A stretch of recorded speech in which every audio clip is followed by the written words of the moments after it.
O Inter treina agora nessa tarde, já buscando um substituto para Wanderson contra o Santos e olhando como é que vai fazer aquele movimento de meio campo para quinta.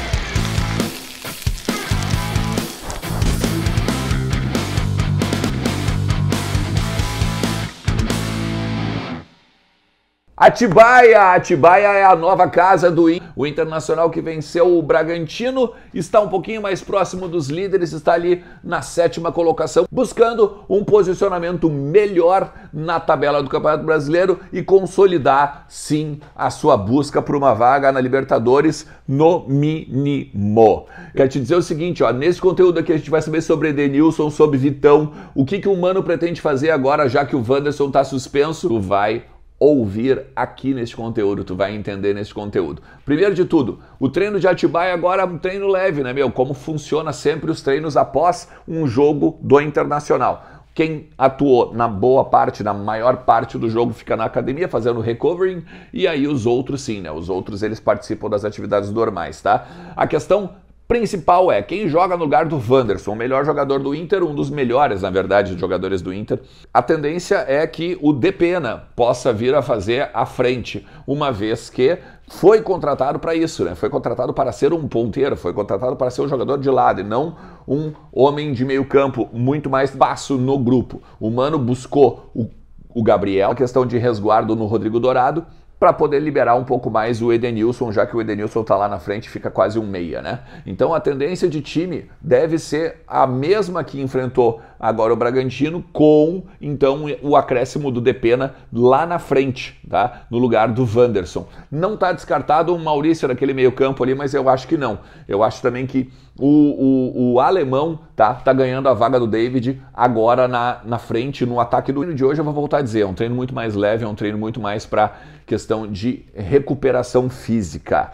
Bom, primeiro a gente tem que elucidar algumas coisas dessa questão do Vitão, tá? Porque assim, conversei com algumas pessoas agora à tarde e a situação da Ucrânia ela ainda não está resolvida na guerra, né?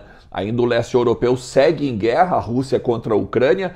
Não há, por exemplo, uma tendência de onde serão os jogos, porque tem muitas cidades lá que estão praticamente... Eles não vão fazer alguma petição à FIFA para permanecer não só nos clubes, ou permanecer pelo menos fora da Ucrânia, por conta, obviamente, da guerra e do temor, né? E as balas e as rajadas, enfim, tá? A grande questão é a seguinte, conversei com algumas pessoas à parte da tarde, que me disseram assim, ó, se a FIFA autorizar, não precisa o Shakhtar também autorizar. O que me leva a crer isso, tá? Que o contrato ele tá bem alinhavado juridicamente, a ponto de, se a FIFA liberar a questão dos 3 meses, daí o Vitão pode ficar até dezembro. Tá? Automaticamente. O que eu sabia nisso tudo era o seguinte, se o Vitão ficar até dezembro, bom, daí as coisas melhoram ainda mais, porque daí o Inter tem uma cláusula de opção de compra que o Inter pode exercer lá em dezembro e ficar 2 milhões de euros, até onde eu sei, tá? Até a informação que eu trago,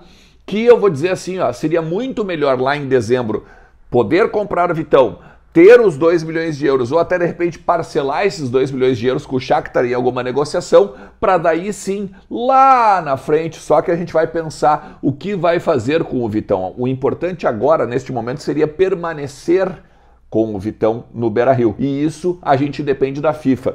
Eu até vou destacar para vocês aqui, ó, tá no site do clube. Se liga na imagem aí, olha só como é que o site do clube destaca a contratação do Vitão.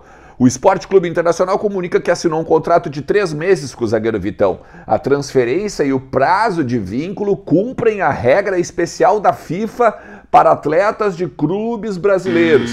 Ele poderá disputar o Campeonato Brasileiro e a Sul-Americana.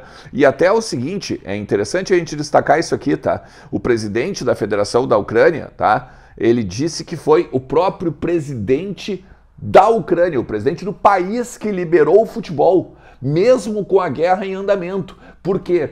Olha a frase, eu anotei aqui, a frase é interessantíssima. Eu acho que é um pouco fora da realidade, tá? Isso aqui, ó. Ó, falei com o nosso presidente sobre o grande poder do futebol para ajudar as pessoas a refletirem sobre o futuro.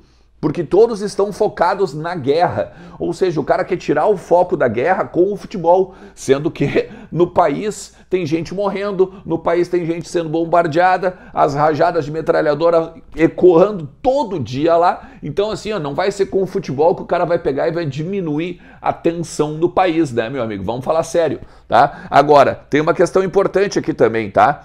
Todas as ligas, elas vão recomeçar em agosto. Todas as ligas, elas são para recomeçar em agosto. Tinha, inclusive, um papo de que as ligas, elas recomeçariam em agosto na Turquia, tá? Então, como não se sabe muito bem como é que vai funcionar isso aí, o Inter está esperando, primeiro, a FIFA e, segundo, entendendo o que está acontecendo lá no leste europeu, nesse sentido agora do Vitão.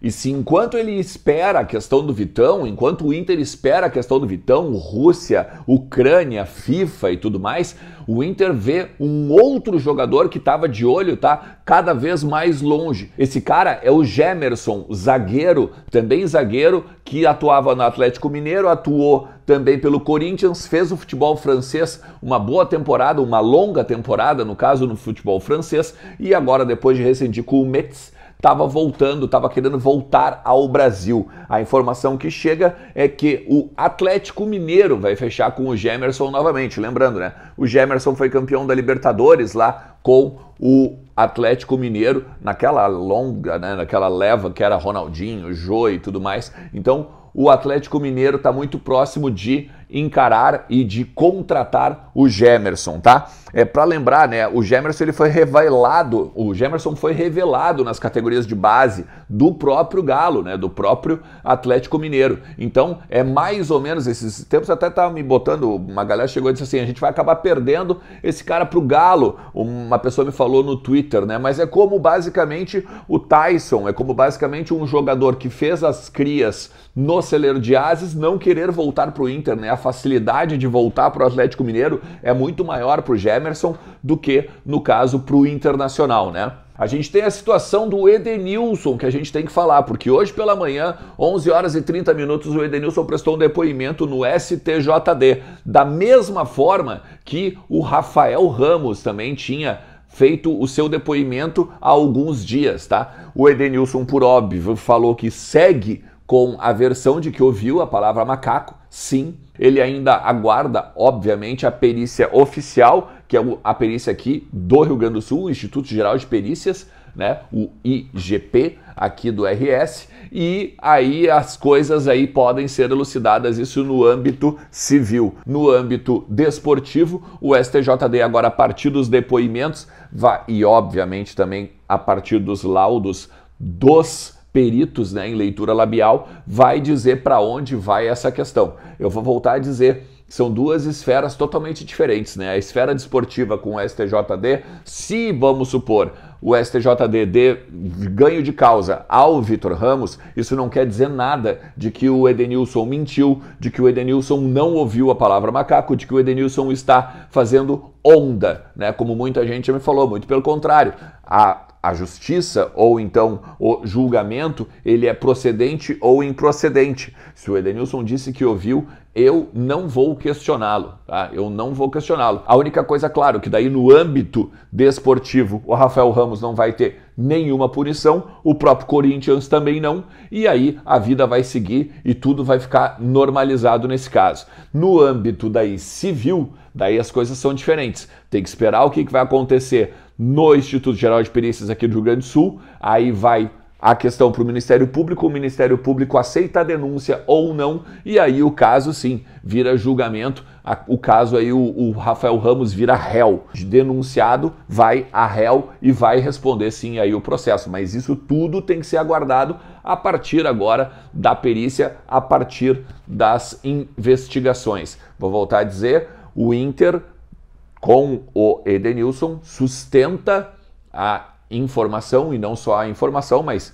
a questão da tese de que o Edenilson ouviu a palavra macaco e foi sim ofendido racialmente, né? Ele foi ofendido, foi vítima de injúria racial. Lembrando, o Edenilson não precisou levantar provas, ele usa simplesmente a prova da TV, né? Inclusive é o Instituto Geral de Perícias que faz isso, né? Vai pegar as imagens da televisão e vai ali ver o que houve ou o que não houve. A perícia, inclusive contratada pelos advogados do Rafael Ramos, ela só serve para embasamento em cima da defesa. Nunca como objeto de prova contundente em cima da polícia, em cima daquilo que a polícia vem investigando aqui no Rio Grande do Sul. Beleza? Feito, galera. Vou agradecer demais para vocês mais uma vez. 12 mil inscritos e a gente segue crescendo aqui. Então, vem junto, te inscreve no canal, ativa a notificação, deixa teu like